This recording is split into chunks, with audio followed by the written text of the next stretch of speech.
Assalomu alaykum akalar. Sizlarga sifatli tiagalar tayyorlash jarayonini ko'rsatamiz. Unday bo'lsa qani ketdik.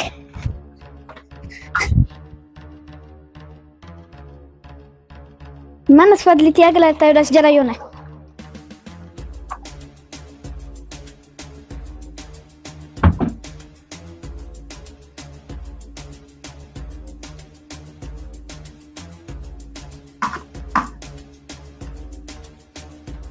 Mana 25 ga 17 ta karnezimizni tayyor bo'lgan holati sifatiga o'zingiz baho berasiz.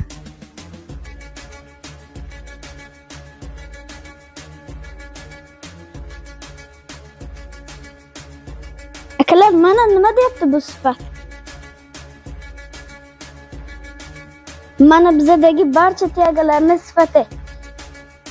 Aka, keling sizlar. Nima deyapti bu sifat?